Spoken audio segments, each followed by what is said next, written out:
ونستعينه ونستغفره ونعوذ بالله من شرور أنفسنا ومن سيئات أعمالنا من يهده الله فلا مضل له ومن يضلل فلا هادي له وأشهد أن لا إله إلا الله وحده لا شريك له وأشهد أن محمدا عبده ورسوله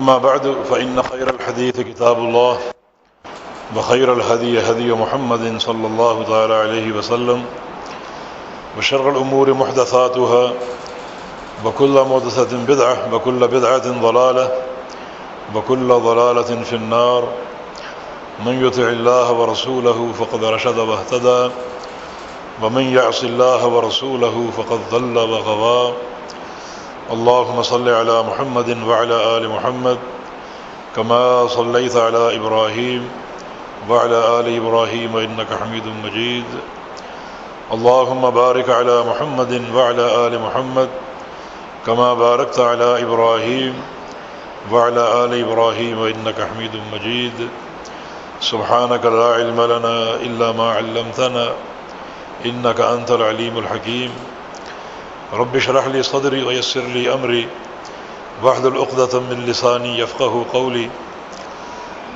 لقد قال الله سبحانه وتعالى أعوذ بالله من الشيطان الرجيم من همزه ونفخه ونفثه بسم الله الرحمن الرحيم لقد كان لكم في رسول الله أسوة حسنة لمن كان يرجو الله واليوم الآخر وذكر الله كثيرا وقال رسول الله صلى الله تعالى عليه وسلم الدنيا كلها متاع وخير متاع الدنيا المرأة الصالحة أو كما قال رسول الله صلى الله تعالى عليه وسلم.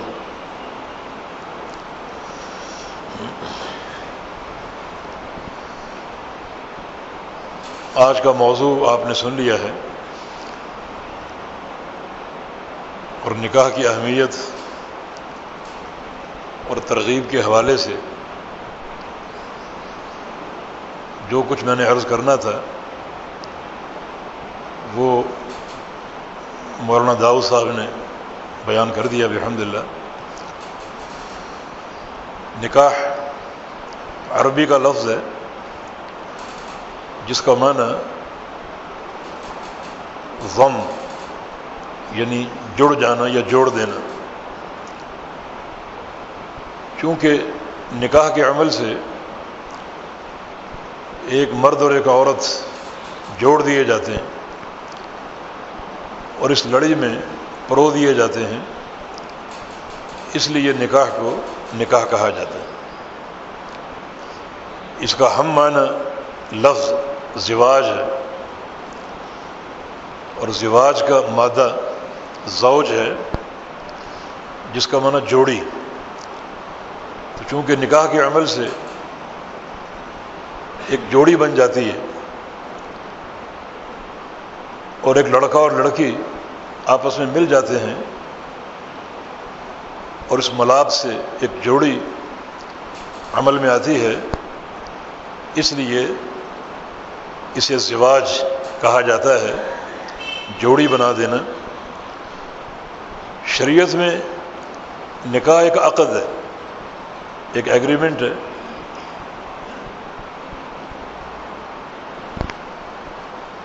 جس کی صحت کے لیے کچھ شرائط ہیں اور جس کے انعقاد کے لیے کچھ رکاوٹوں کا دور ہونا ضروری ہے. کچھ شرائط ہیں جن پر نکاح منعقد ہوتا ہے اور کچھ موانع ہیں، رکاوٹیں ہیں جن کی موجودگی میں نکاح ناجائز ہوتا ہے. شرائط کیا ہیں؟ 2 صیغے، ایک ایجاب دوسرا قبول.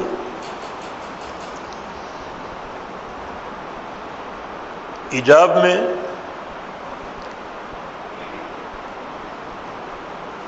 اس بات کا استفسار ہوتا ہے یا اس بات کا اظہار ہوتا ہے کہ ہم نے فلاں خاتون کو جو فلاں کی بیٹی ہے آپ کے نکاح میں دیا، کہ آپ کو قبول ہے، یہ ایجاب ہے۔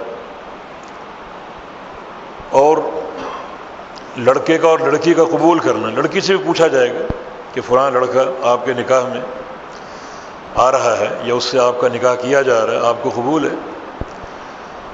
لڑکا اور لڑکی قبول کریں، یہ ایجاب و قبول یہ زوجین اور طرفین کی رضا کی دلیل ہے۔ اس رضا کے بغیر نکاح نہیں ہوتا، یہ شرط ہے۔ صحت نکاح کے لیے ایجاب و قبول شرط ہے۔ ایجاب و قبول کوئی بھی کرا سکتا ہے، ضروری نہیں اس کے لیے کسی محدث کو تکلیف دی جائے کہ آپ آ کر ایجاب و قبول کرائیں، اور پھر اکثر اوقات ضائع ہوتے ہیں۔ ایک صیغہ ہے کہ آپ کو قبول ہے، وہ قبول کر لے، یہ صیغہ کوئی بھی ادا کر سکتا ہے۔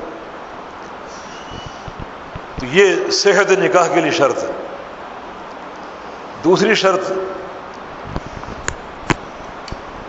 لڑکی کی طرف سے ولی کا ہونا، اس کے بغیر نکاح نہیں ہوتا۔ نبی علیہ السلام کا فرمان ہے لا نکاح الا بولی، کہ ولی کے بغیر نکاح نہیں ہوتا۔ اور ایک حدیث میں ارشاد گرامی ایما امرأۃ نکحت نفسها بغیر اذن ولیہ فنکاحها باطل باطل باطل، 3 بار فرمایا کہ جو عورت اپنے ولی کے اذن کے بغیر نکاح کرتی ہے اس کا نکاح باطل ہے، اس کا نکاح باطل، اس کا نکاح باطل۔ ہاں، نکاح کے تعین میں عورت کا ولی سے اختلاف ہو سکتا ہے۔ ولی کہیں نکاح کرنا چاہ رہا ہے اور عورت کو ناپسند ہے، اب ولی اذن نہیں دے رہا، تو اس کا حل بھی شریعت نے پیش کر دیا فَإِن تَشَاجَرُوا یا فَإِن تَشَاجَرَا فَالسُّلْطَانُ وَلِيُّ مَن لَا وَلِيَّ لَهُ۔ اگر دونوں میں اختلاف ہے، ولی کہیں نکاح کرنا چاہ رہے ہیں، عورت راضی نہیں ہے، یا عورت کہیں نکاح چاہتی ہے، ولی راضی نہیں ہے، یہ اختلاف ہو گیا، تو اس اختلاف میں پھر جو سلطان وقت یا قاضی وقت ہے، جو وقت کا حاکم ہے، وہ دخیل ہوگا، دونوں کو طلب کرے گا اور دونوں کا موقف سنے گا۔ اور اگر لڑکی کا موقف درست ہے، جہاں وہ نکاح کرنا چاہ رہی ہے درست ہے اور ولی نہیں مان رہا، تو پھر سلطان وقت ولی بن کر اس کا نکاح کر دے، لیکن ولی کے بغیر نکاح ہوتا نہیں، ولی کے بغیر نکاح ہوتا نہیں۔ یہ فقہ حنفی کا وہ انحراف ہے جو ان احادیث سے کھلم کھلی بغاوت ہے۔ حدیثیں بالکل صریح ہیں، کوئی پیچیدگی نہیں ہے، ولی کے بغیر نکاح نہیں ہوتا، کیا اس میں پیچیدگی؟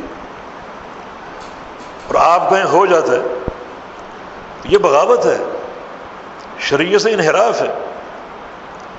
کچھ فقہا نے کہا کہ قیاس کہتا ہے کہ عورت اپنا نکاح کر سکتی ہے جب وہ عاقل ہے، بالغہ ہے، جب وہ سارے سودے کر سکتی ہے، خرید سکتی ہے، فروخت کر سکتی ہے، بڑے بڑے جب ایگریمنٹ کر سکتی ہے، تو یہ کیوں نہیں کر سکتی؟ دنیا کے سارے سودوں پر نکاح کو بھی قیاس کر لو۔ تو عرض یہ ہے کہ قیاس وہاں درست ہے جہاں مقابلے میں نص نہ ہو، یہاں مقابلے میں نص موجود ہے۔ نبی علیہ السلام کا فرمان لا نکاح الا بولی ہے، ایسا قیاس باطل ہے، ایسے لاکھوں قیاس کھڑے کر دو جو پیغمبر علیہ السلام کے فرمان کے مقابلے میں وہ باطل ہے۔ اور انہی فتووں نے ایک بگاڑ پیدا کر رکھا ہے، لڑکیاں گھر سے بھاگتی، لڑکے بھگا کر لے جاتے ہیں، عدالتوں میں جا کر نکاح ہو جاتے ہیں، ایک فساد کبیر۔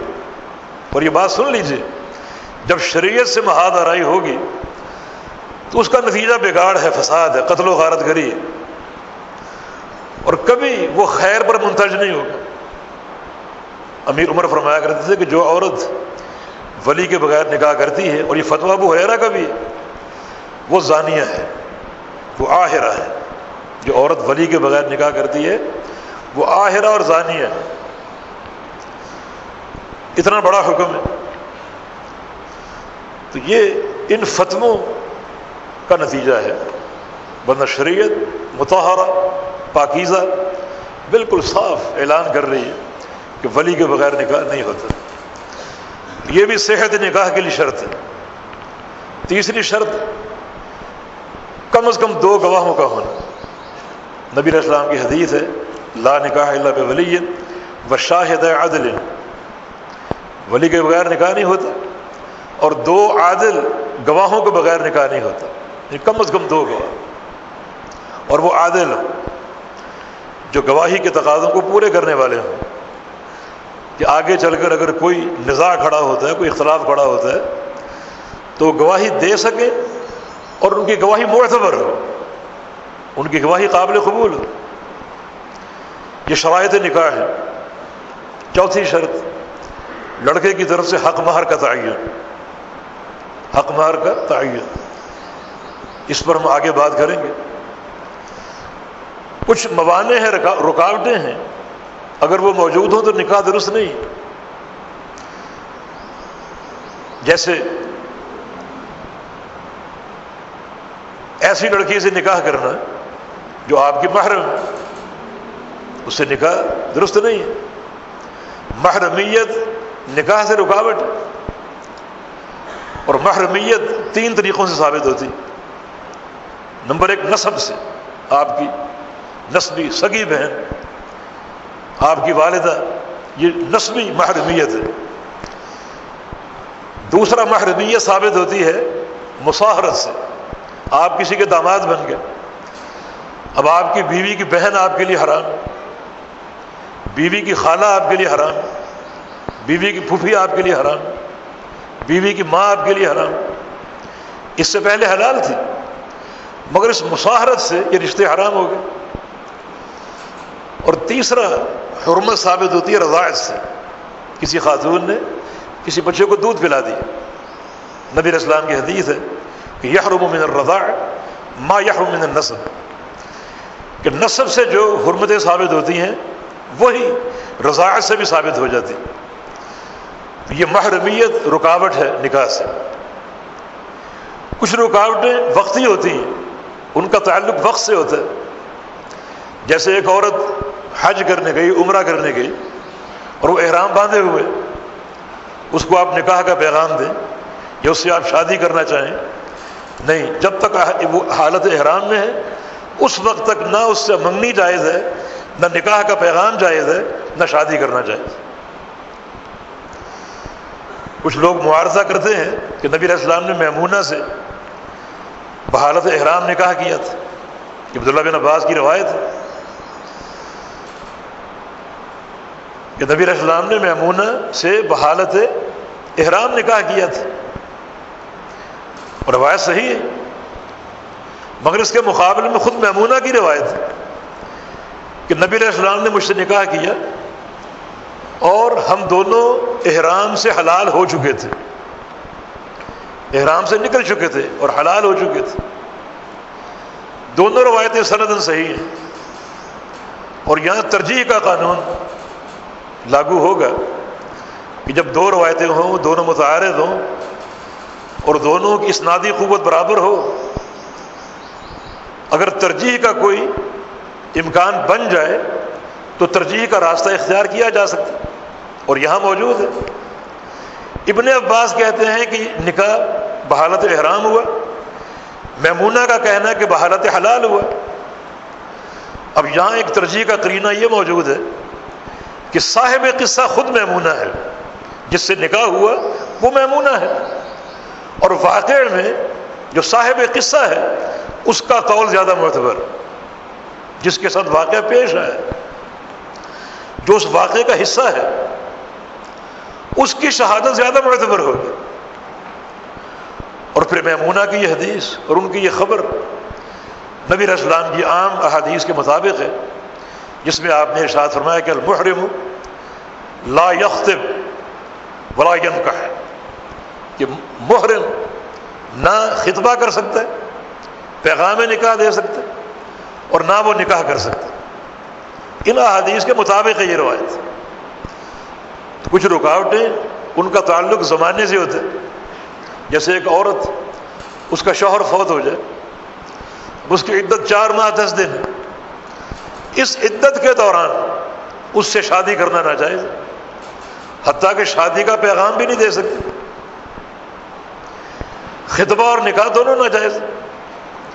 تو یہ بھی ایک وقت کی رکاوٹ ہے۔ تو ایسی رکاوٹیں نہ ہوں تو پھر یہ ایک عقد نکاح درست اور صحیح ہے، اور شریعت نے نکاح کی خوب ترغیب دی، خوب ترغیب دی۔ حدیث آپ نے سن لی، پیغمبر علیہ السلام کا فرمان کہ یا معشر الشباب من استطاع منکم الباءۃ فلیتزوج، اے نوجوانوں تم میں سے جو نکاح کی طاقت رکھتا ہو، یہ طاقت مالی بھی ہے اور بدنی بھی ہے، نکاح کی طاقت رکھتا ہو وہ نکاح کر لے۔ اس کے 2 فائدے ہیں، ایک نگاہیں نیچی ہوتی، دوسرا شرم کا محفوظ ہوتی۔ یعنی شریعت نے محض ایک حق مہر پر اور ایجاب و قبول پر ایک عورت آپ کے لیے حلال کر دی، تاکہ یہ 2 فائدے حاصل ہو جائیں، نگاہوں کا نیچا ہونا اور شرمگاہ کا محفوظ ہونا۔ اگر شریعت کے اس فائدے اور اس تحفے اور انعام کے باوجود کسی کی نگاہ نیچی نہیں ہوتی اور کسی کی شرمگاہ محفوظ نہیں ہوتی، وہ انتہائی مجرم ہے، شریعت کا باغی، اس پر شریعت بہت ہی غضبناک ہے۔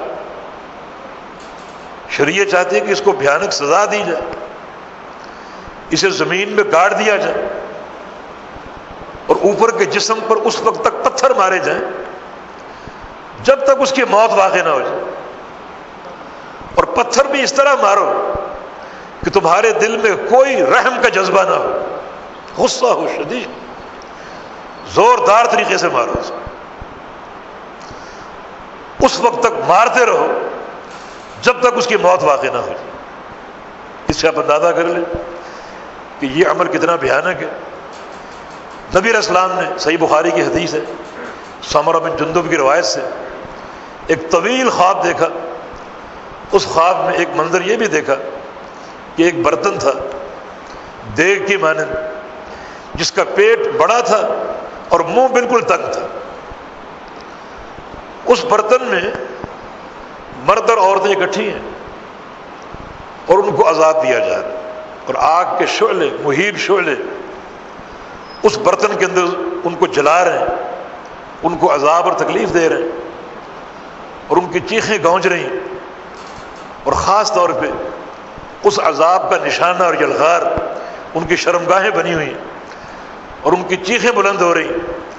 اللہ کے پیارے پیغمبر وہاں رک گئے اور جبریل امین سے پوچھا یہ کون لوگ ہیں؟ من ہؤلاء، یہ کون لوگ ہیں؟ جبریل امین نے فرمایا کہ یہ لوگ جو بھی ہیں ان کا یہ عذاب قیامت تک قائم رہے گا، قیامت صدیوں بعد قائم ہو، صدیوں انہیں یہ عذاب جھیلنا پڑے گا۔ اور یہ کون لوگ ہیں؟ ہؤلاء الزنات والزوانی، یہ اس امت کے زانی مرد ہیں اور زانی عورتیں۔ یہ شدید ترین عذاب، انتہائی بھیانک یہ عمل کہ شریعت نے آپ کو تحفہ دیا، اس تحفے کا اصول کوئی مشکل نہیں، ایجاب و قبول اور حق مہر جتنی آپ کی طاقت ہے۔ اس کے بعد جب ایک متبادل موجود ہے، اس کے بعد پھر اس مجرمانہ عمل کا ارتکاب کریں تو کتنی بڑی یہ وحشت ہے اور کتنا یہ بھیانک عمل ہے۔ اس پر دنیا کی سزا کیا ہے؟ رجم، اور مرنے کے بعد کیا سزا ہے؟ اگر اللہ نے توبہ قبول نہیں کی تو مرنے کے بعد قبر میں یہ اس کو عذاب ملتا رہے گا۔ اس کا پیٹ وسیع ہے کیونکہ ایسے لوگوں کی تعداد زیادہ ہوگی، اور اس کا منہ تنگ ہے تاکہ اس برتن سے نکل نہ سکے، اس میں گھرے رہیں اور موجود رہیں اور پھنسے رہیں اور اس سے کبھی نکل نہ سکے۔ اور پھر آخرت کا عذاب، انتہائی بھیانک عذاب، کتنا شدید اور کربناک ہوگا۔ تو یہ شریعت کی ترغیب ہے نکاح کرنا۔ نبی علیہ السلام کا فرمان النکاح من سنتی، نکاح میری سنت ہے، میرے طریقے میں نکاح شامل ہے۔ حبب الی من دنیاکم الطیب والمرأة، دنیا کی دو ہی چیزیں مجھے محبوب ہیں، ایک خوشبو، دوسرا عورت بیوی۔ مجھے خوشبو سے محبت ہے اور مجھے بیوی سے محبت ہے۔ نبی علیہ السلام کا فرمان خیرکم خیرکم لأہلہ وانا خیرکم لأہلی، تم سب میں بہترین وہ ہے جو اپنی بیوی کے لیے بہترین۔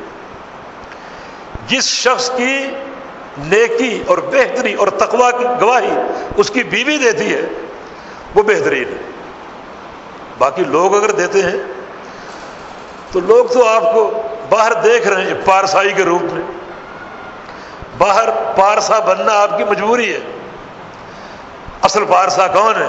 جو گھر میں بھی پارسا ہو اور بیوی گواہی دے کہ واقعی گھر میں متقی ہے اور پرہیزگار ہے۔ جس طرح ام المومنین سے کسی نے پوچھا کہ کیف کان خلق رسول اللہ صلی اللہ علیہ وسلم، اللہ کے پیغمبر کے اخلاق کیسے، یعنی سائل نے اللہ کے پیغمبر کی بیوی کا انتخاب کیا اس سوال کے لیے تاکہ گھر کی گواہی ملے۔ کیا جواب ملا؟ کان خلقہ القرآن، اللہ کے پیغمبر کے اخلاق پورا قرآن ہے، پورا قرآن آپ کا اخلاق ہے۔ یعنی قرآن کتابی شکل میں، اگر قرآن انسانی شکل میں ہوتا تو محمد ہوتا صلی اللہ علیہ وسلم۔ یہ گھر کی گواہی۔ فرمایا کہ وانا خیرکم لأہلی، میں اپنی بیویوں کے لیے سب سے بہترین ہوں، سب سے بہترین۔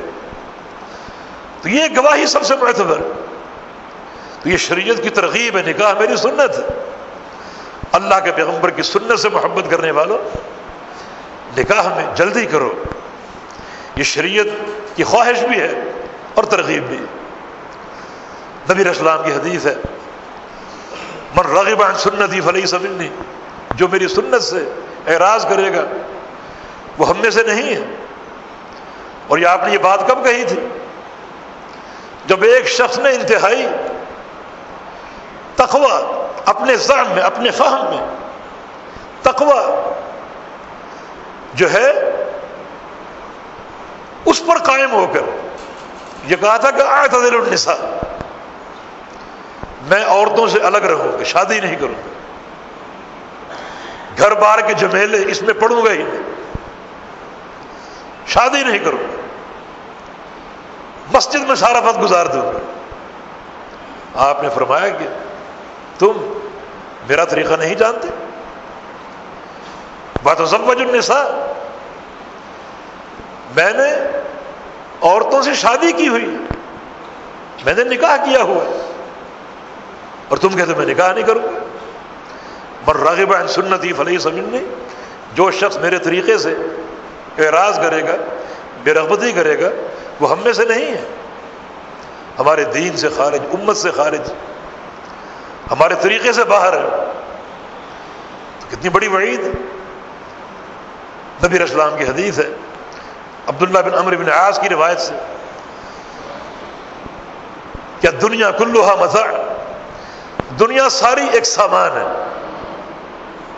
بلکہ دھوکے کا سامان ہے۔ قرآن کہتا ہے وخیر متاع الدنیا، اس دنیا کے ساز و سامان میں اگر کوئی سامان بہتر ہو سکتا ہے تو وہ کیا ہے؟ المرأۃ الصالحہ، وہ نیک بیوی، وہ نیک بیوی۔ یہ سارا سامان دھوکے گا، اور اگر کوئی سامان بہتر ہو سکتا ہے تو وہ نیک بیوی۔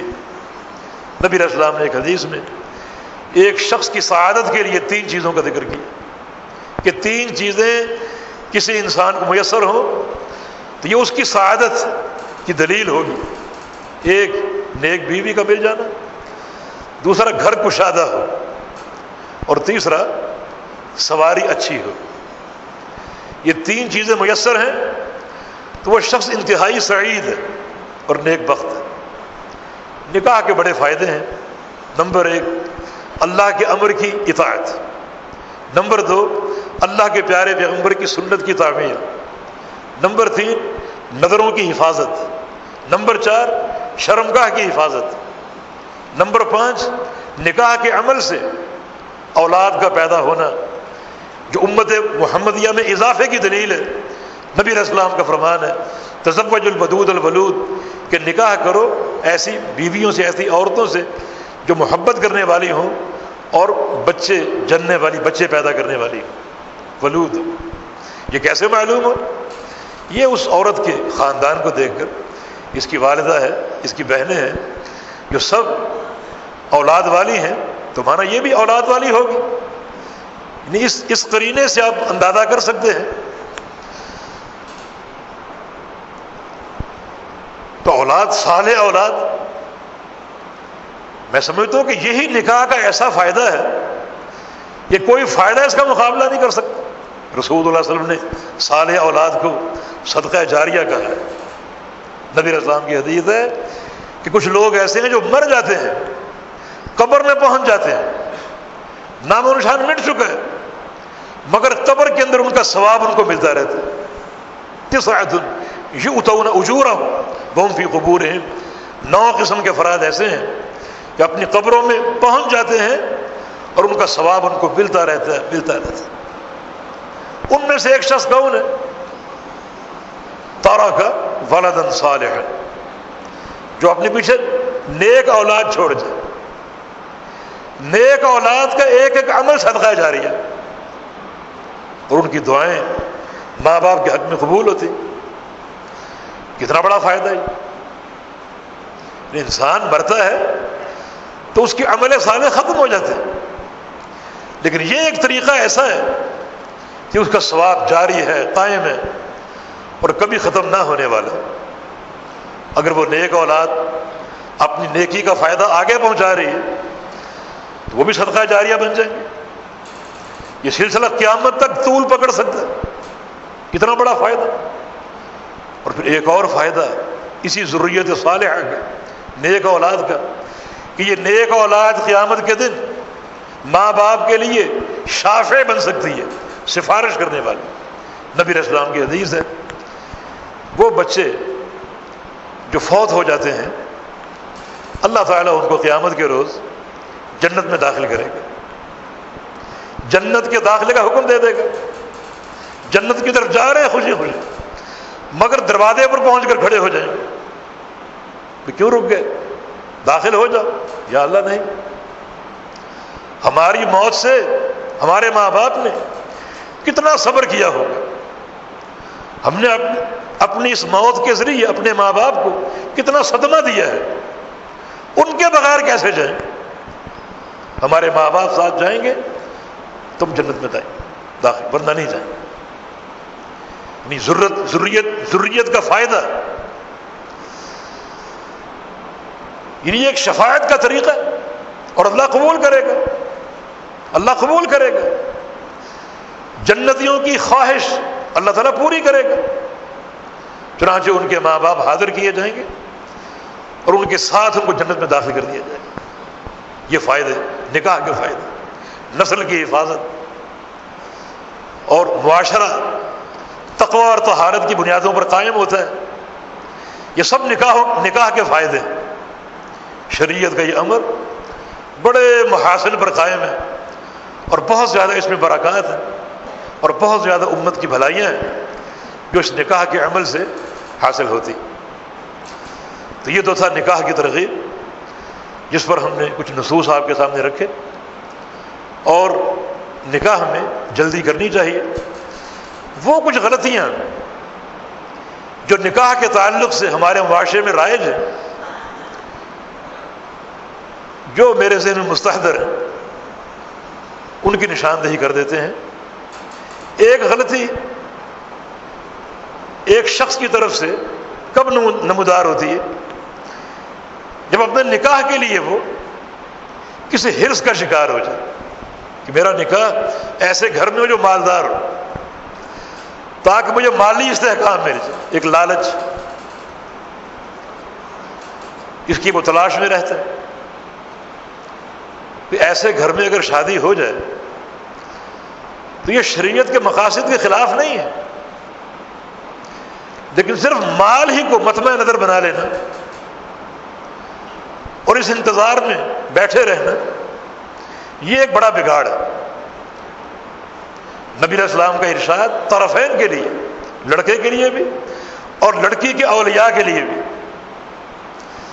دینداری ہے۔ چنانچہ بیوی کے انتخاب کے لیے ہر لڑکی کی خواہش دینداری ہو، ہر لڑکی کے اولیاء کی خواہش دینداری ہو، اسے ترجیح دیجیے۔ نبی علیہ السلام کی حدیث ہے کہ تنکح المرأة الاربع، عورت سے نکاح کیجیے تو 4 اسباب کی بنا پر، لمالها ولحسبها ولجمالها ولدینها، اس کے مال کو دیکھ کر، اس کے خاندان کو دیکھ کر، اس کی خوبصورتی کو دیکھ کر۔ یہ تینوں چیزیں کوئی شرعی مقاصد کے منافی نہیں ہیں۔ خوبصورت عورت اگر میسر آتی ہے ضرور قبول کرے، مالدار ضرور قبول کرے، خاندانی وجاہت ضرور قبول کرے، لیکن پیغمبر علیہ السلام کا فرمان ہے کہ فاظفر بذات الدین، باقی چیزیں ہوں یا نہ ہوں تم ترجیح دو دیندار کو۔ تو یہ دینداری کا تصور اگر نہ ہو تو یہ ایک نوجوان کی غلطی ہے، یہ ایک نوجوان کی غلطی ہے۔ تم دیندار کو ترجیح دو، اور اگر دیندار کو ترجیح دو گے تو اللہ رب العزت اس صالحہ خاتون کی برکت سے تمہیں خوشحال کر دے گا۔ من یتق اللہ یجعل لہ من امرہ یسرا، جو اللہ سے ڈرے گا اور تقوی اختیار کرے گا، ہمیشہ تقوی کی بنیادوں کو ترجیح دے گا، اللہ تعالیٰ اس کے سارے کام آسان کر دے گا۔ من یتق اللہ یجعل لہ مخرجا ویرزقہ من حیث لا یحتسب، جو تقوی کی بنیادوں کو ترجیح دے گا اللہ تعالیٰ اس کی پریشانیوں کو دور کرے گا، اس کو مخرج مہیا کرے گا اور ایسے مقام سے روزی دے گا جہاں سے اس کا وہم و گمان بھی نہ ہو، اس کا وہم و گمان بھی نہ ہو۔ اور یہی فرمان، یہی آرڈر لڑکی کے سرپرستوں، اس کے اولیاء سے ہے۔ اذا جاءکم، اور ایک روایت میں اذا خطب الیکم من ترضون دینہ وخلقہ فزوجوہ ان لم تفعلوا تکن فتنۃ فی الارض وفساد عریض، اور فساد کبیر بھی۔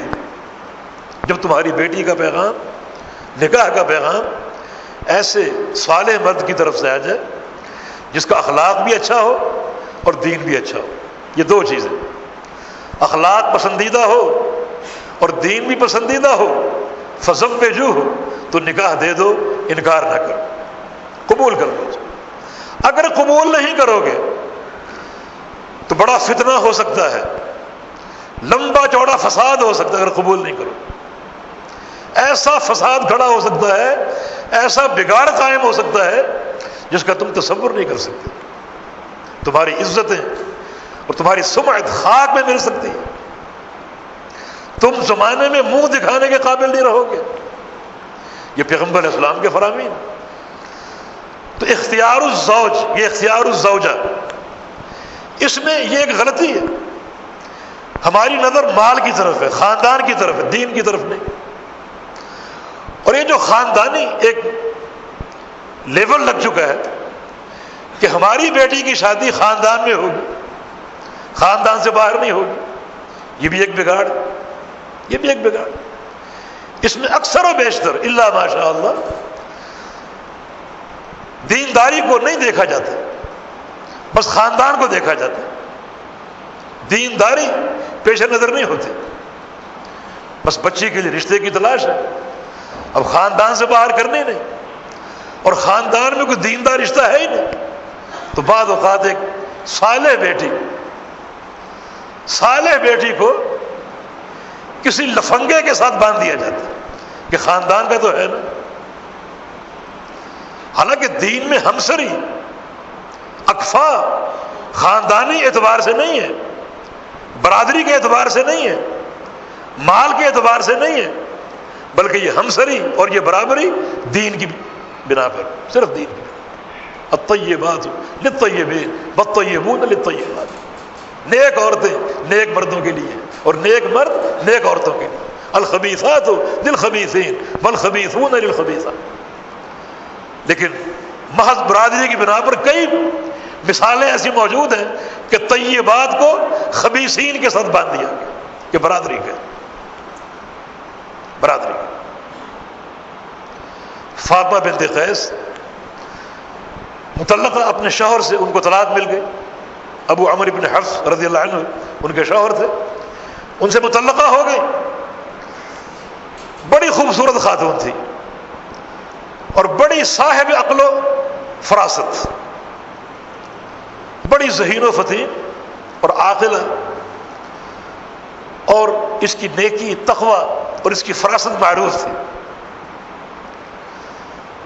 ایک حوالہ اس کا یہ بھی ہے کہ امیر عمر کی شہادت کے بعد امیر عمر نے ایک شورا مقرر کی تھی کہ خلیفہ کا چناؤ اس شورا میں سے ہوگا. یہ شورا بیٹھے، اس شورا کا اجلاس فاطمہ بنت قیس کے گھر میں ہوا تھا. یعنی اس اجلاس کے لیے ایک پاکیزہ مرکز کا تعین کیا گیا اور وہ فاطمہ بنت قیس کا گھر تھا.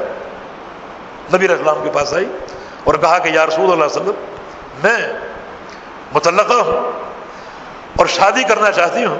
2 پیغام آئے ہیں، آپ بتائیے میں کسے قبول کروں؟ ایک ابو جہم کا اور ایک معاویہ بن ابی سفیان رضی اللہ عنہما، کسے قبول کروں؟ رسول اللہ صلی اللہ علیہ وسلم نے ارشاد فرمایا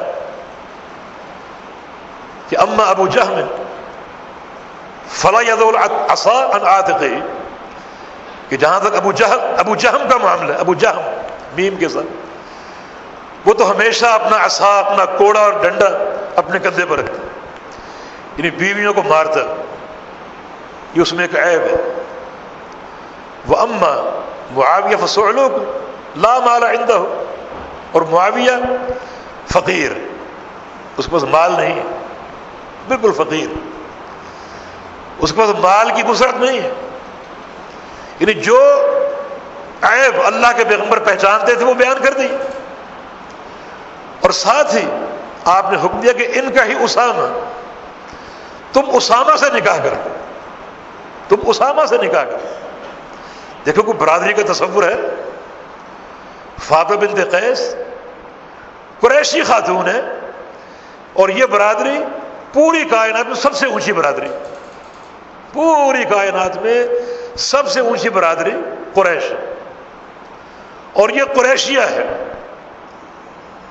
اور اسامہ غلام ہے، بلکہ غلام کا بیٹا بھی اسامہ بن زید بھی غلام تھے، اسامہ بھی غلام. یعنی قریشی خاندان کی خاتون کو نبی علیہ السلام نے اسامہ کے نکاح میں دے دی. اس کے معنی یہ برادری کا بت جو ہم نے کھڑا کیا ہوا ہے اور یہ بعض اوقات بڑے بگاڑ کا باعث بن جاتا ہے، یہ بڑا خطرناک ہے، اس سے گریز کرنی چاہیے. اچھا، نبی علیہ السلام نے جو 2 رشتے آئے تھے، دونوں صحابہ تھے، اور صحابہ سارے عادل ہیں، متقی ہیں، پرہیزگار ہیں، مگر ان کے 2 عیب اللہ کے پیغمبر نے بیان کیے، حالانکہ دینداری تو موجود ہے. پھر ان کے یہ عیب بیان کیوں کیے کہ ایک فقیر ہے اور ایک متشدد ہے؟ یہ عیب کیوں ذکر کی؟ عیب ذکر کرنے چاہیے، اور اگر کوئی دیندار مناسب رشتہ موجود ہے تیسرا تو اسے پیش کیا جا سکتا ہے. یا تو رشتے بالکل مفقود ہوتے اور رشتہ ہے ہی نہیں کوئی، تو یہاں دینداری تو موجود ہے، پھر کسی اور طرف نہ جایا جاتا. لیکن یہاں تو ایک سے ایک رشتہ موجود ہے، اللہ کے پیغمبر کے صحابہ متوافر ہے، اور پیغمبر علیہ السلام نے فاطمہ بنت قیس کے لیے، اپنی برادری کی اس خاتون کے لیے اپنے غلام کا انتخاب کیا، اسامہ کا. اور اسامہ دیندار تھے، متقی پرہیزگار تھے، فہم و فراست میں انتہائی اعلیٰ. اور اسامہ کے دینداری کی، اسامہ کے فہم و فراست کی سب سے بڑی گواہی یہ ہے کہ 16-17 سال کی عمر کے باوجود نبی علیہ السلام نے اپنے انتقال سے قبل ایک لشکر تشکیل دیا تھا. اس لشکر میں فوجی ابو بکر صدیق بھی تھے، عمر بن خطاب بھی تھے، بڑے بڑے صحابہ تھے، جرنیل تھے، اور آپ نے امیر کس کو بنایا؟ اسامہ بن زید کو. یہ ان کی فراست کی دلیل نہیں، ان کے فہم اور عقل کی دلیل نہیں، عمر بھی چھوٹی. اور میں کہتا ہوں کہ یہ سارا کمال کہاں لوٹتا ہے؟ یہ کمال اللہ کی توفیق سے اللہ کے پیغمبر کی تربیت کا ہے کہ اس تربیت میں غلام بھی اتنا عروج اور کمال حاصل کر لیتا ہے کہ اس لشکر کا امیر بنا دیا گیا جس لشکر میں کبار صحابہ ایک فوجی کے طور پر روانہ ہونے تھے. یہ فہم و فراست یہ اللہ کے پیغمبر کی تربیت کا حصہ ہے. جس تربیت نے ایک غلام کو یہ مقام دے دیا، اس تربیت ابو بکر صدیق کو کیا مقام دیا ہو، عمر بن خطاب کو کیا مقام دیا ہو. تو یہ پیارے پیغمبر کی تربیت کے آثار، یہ تربیت کے آثار. تو یہ جو برادری کا بندھن ہے یہ کوئی ایسا بندھن نہیں ہے جس کی شریعت حوصلہ افزائی کرتی ہے. اور خاص طور پر ان حالات میں اگر برادری میں معقول رشتہ دیندار موجود ہے ضرور کیجیے، دیکھا بھالا. لیکن اگر ایسا نہیں ہے تو پھر کیا مجبوری ہے؟ جس بچی کی آپ نے تربیت کی، کفالت کی، اس کے ناز نخرے اٹھائے، اسے جانتے بوجھتے ایک بدقماش مرد کے ساتھ باندھ دو جس کے پاس نہ تقوی ہے نہ دین ہے، بس ایک ہی حسن آپ کو نظر آیا کہ اپنی برادری کی. کیونکہ ہم ایک ایسے ادارے میں ہیں یہاں روزانہ فتوے آتے ہیں اور بیشتر فتوے طلاق پر مشتمل ہوتے ہیں، اور بیشتر طلاقیں انہی رنجشوں کی بنا پر ہوتی. اگر ان امور کا خیال نکاح کے وقت کر لیا جائے تو ایسی نوبتیں نہ آئے. لیکن جہاں دینداری میں اکفا نہیں ہوگا وہاں یہ پریشانیاں ہوں. تو اکفا کا تعلق دین سے ہے، نہ کہ مال سے اور نہ کہ خاندان اور برادری سے. اکفا کا تعلق دینداری کے ساتھ. لہذا اپنی طیبہ اور صالحہ بچی کے لیے صالح اور طیب مرد کو دیکھو، خبیث مرد کو نہ دیکھو. باقی سب کچھ ہو، مال ہے، برادری کا ہے، اچھا کاروبار ہے، فیکٹریاں ہیں، مگر وہ خبیث نماز نہیں پڑھتا. اس سے بڑی خباثت کیا ہوگی کہ بے نماز ہے، بے نماز. بعض حنابلہ جو علماء ان کا فتویٰ ہے کہ بے نماز سے نکاح ہی نہیں ہوتا، وہ نکاح درست ہی نہیں، قائم ہی نہیں. تو اس فتوے سے اختلاف ہو سکتا ہے، لیکن یہ کہاں کا انصاف ہے؟ جس بچی کی آپ نے تربیت کی اس کو آپ دن دھاڑے جانتے بوجھتے کسی خبیث مرد کے سپرد کر دیں، اس ایک حجت کی بنا پر کہ برادری کا. اس سے کئی بگاڑ کھڑے ہوتے ہیں اور کئی قباحتیں اس سے پیدا ہوتی ہیں جس کا آپ تصور نہیں کر سکتے. یہ بھی نکاح میں ایک بگاڑ ہے، ایک غلط روش ہے جس کا ہم شکار ہو چکے. اور ایسے امور جو نکاح کو لیٹ کرنے پر منتج ہو، ان امور کی قطعاً حوصلہ افزائی درست نہیں. ان میں سے ایک امر یہ بھی ہے کہ برادری میں رشتہ نہیں مل رہا، بچی گھر بیٹھے بیٹھے اس کی عمر بڑھتی جا رہی. کتنے اس میں مفاسد قائم ہو سکتے. اور ایک سبب یہ بھی ہے کہ بچی کو اس قدر آپ تعلیم دلوا رہے ہیں، اعلیٰ تعلیم، کہ یہ یونیورسٹی میں جائے، پی ایچ ڈی کرے، فلاں اور فلاں اور فلاں ڈگریاں حاصل کرے. اس کی کیا ضرورت ہے؟ اب وہ پی ایچ ڈی تو ہو گئی، اب اس کا جوڑ چاہیے، بچہ بھی پی ایچ ڈی ہو، اب وہ کہاں سے ڈھونڈ کر لاؤ؟ تو یہ اعلیٰ تعلیم جو ہے جو قطعاً شرعی مقاصد کو پورا نہیں کرتی. دینداری میں بھی، دین میں بھی واجبی تعلیم کافی. ایک بچی اپنے ارکان کو پہچان لے، ایک بچی اپنے عقیدے کو پہچان لے، ارکان خمسہ اسلام کے، ارکان ستہ ایمان کے، یہ 11 ارکان ہیں، ان کی معرفت ہو، یہ تو ضروری ہے. اور پھر جو ایک گھرداری ہے جس میں شوہر کی خدمت، وفا شعاری، بچوں کی تربیت اور صالح اولاد، ان امور کی معرفت کافی ہے، اتنا کافی ہے۔ ایک عورت کو جنت کیسے ملتی؟ نبی علیہ السلام کی حدیث، المرأة اذا صلت خمسها وصامت شهرها واطاعت بعلها وحفظت فرجها فلتدخل من اي باب الجنة شاءت۔ ایک عورت 5 وقت کی نماز پڑھ لے، رمضان کے روزے رکھ لے، اپنی عزت کی حفاظت کر لے اور اپنے شوہر کی فرما برداری کر لے، یہ 4 کام، 5 وقتہ نماز، رمضان کے روزے، عزت کی حفاظت اور شوہر کی فرما برداری، وفا شعاری۔ قیامت کا دن ہوگا، اللہ تعالیٰ اس خاتون کو حکم دے گا کہ تیرے لیے میں نے جنت کے 8 دروازے کھول دی، جہاں سے چاہو داخل ہو جائے۔ کوئی معمولی مقام ہے؟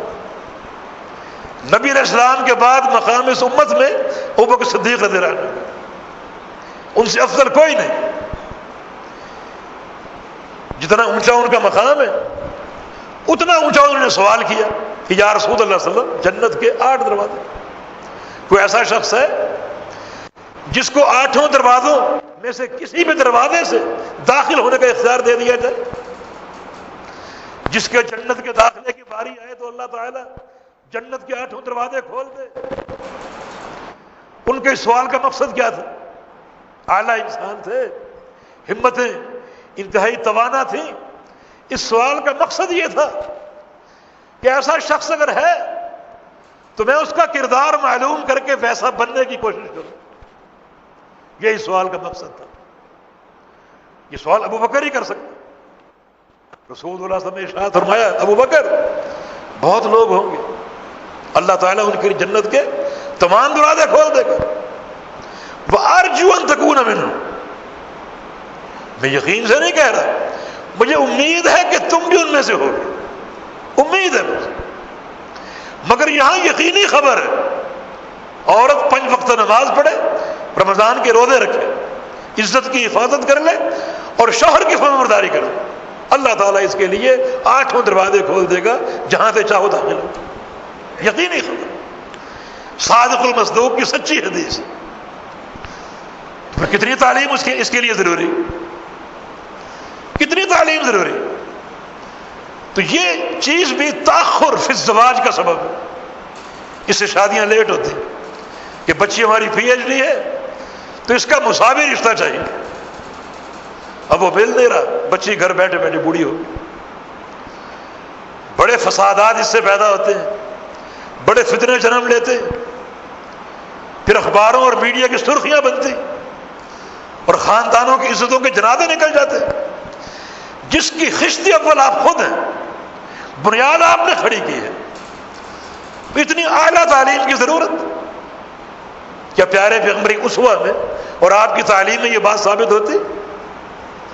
نہیں، ایک خاتون کے لیے واجبی تعلیم مگر تھی اعلیٰ تربیت، اعلیٰ تربیت۔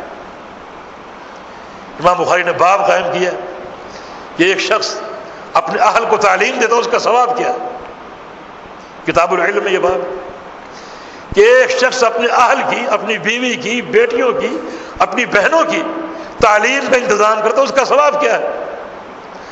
اور حدیث کیا ذکر کی کہ 3 شخصوں کا دوہرا اجر، 3 شخصوں کا ہر عمل ڈبل ہے اجر کے اعتبار سے۔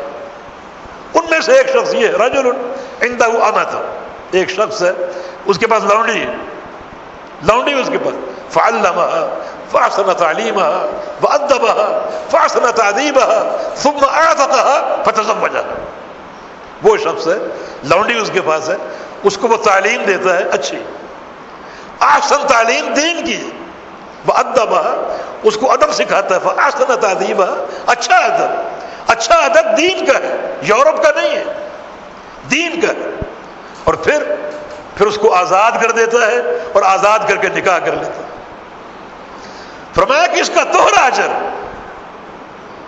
امام بخاری کا مقصد کیا ہے باب تو قائم کیا کہ ایک شخص اپنے اہل کو تعلیم دے، مگر حدیث میں لونڈی کا ذکر ہے، لونڈی کا ذکر۔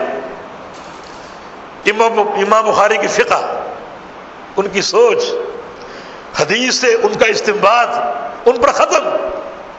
ان کا مقصد یہ ہے کہ ایک لونڈی جس کی ذمہ داری محدود ہے، جس کی ذمہ داری محدود ہے، لونڈی کی ذمہ داری محدود سی ہے، جب اس کو تعلیم دینے کا یہ ثواب ہے کہ دوہرا اجر، تو ایک آزاد عورت جس کی ذمہ داریاں لونڈی سے زیادہ ہیں، اس کو تعلیم دینے کا کتنا ثواب ہوگا۔ یہ امام بخاری کا استنباط اس حدیث سے۔ تو یقیناً دینی تعلیم دی جائے، لیکن دنیاوی تعلیم میں اس قدر تقدم، اس قدر جب وہ پڑھانا عمریں بیت جاتی، پھر اس کا مساوی رشتہ، اس کی فکر ہوتی، وہ ملتا نہیں، اور شادیاں لیٹ ہوتی۔ شریعت ہر اس امر کی مذمت کرتی ہے جو امر بچی یا بچے کے نکاح کو لیٹ کرتا ہو۔ لڑکے نے تعلیم مکمل کرنی، تب اس کی شادی کریں۔ یہ تعلیم تو اتنی ہو چکی نہیں، پی ایچ ڈی کرے گا، یورپ جائے گا، وہاں سے فلاں ڈگری لے کر آئے گا، فلاں لے کر آئے گا، تب اس کی شادی کریں۔ تب تک پتہ نہیں وہ کیا کچھ بن چکا ہو، اور کتنے گھنونے کھیل کھیل چکا ہو۔ اس کا وبال کس پر؟ سوچنے کی بات۔ تو یہ شادی کے تعلق سے معاشرے کا بگاڑ ہے کہ شادی کو لیٹ کرنے کا فیشن، لیٹ کرنے کا رواج، وہ سارے طریقے جو نکاح میں تاخیر کا سبب بنتے ہیں وہ مذموم ہے، قابل مذمت۔ وہ بگاڑ پیدا کرنے والے، فتنے کھڑے کرنے والے، ان امور کی قطعاً حوصلہ افزائی نہیں کی جا سکتی۔ یہ بگاڑ، ان سے احتراز ضروری، اور ایسے امور اختیار کیے جائیں جن میں بچے اور بچیوں کی جلدی شادی، جلدی نکاح ہو، تاکہ یہ معاشرہ عفت، عفاف اور پاک دامنی پر قائم ہو۔ ایک بگاڑ حق مہر کے تعلق سے، حق مہر کے تعین کے تعلق سے، اس میں ہمارا معاشرہ افراد و تفرید کا شکار ہے۔ حق مہر نکاح کا رکن، اس کے بغیر نکاح نہیں ہوتا، اس کے بغیر نکاح نہیں ہوتا۔ حق مہر کے تعلق سے بعض جگہ زیادتی ہے، غلو ہے، اور بعض جگہ انتہائی کوتاہی۔ جو چیز نکاح کی بنیاد ہے اور جو نکاح کی صحت کی شرط ہے، ہمیں اس کا فہم ہونا چاہیے۔ بعض جگہ ایسا ہوتا ہے لڑکا انتہائی مالدار،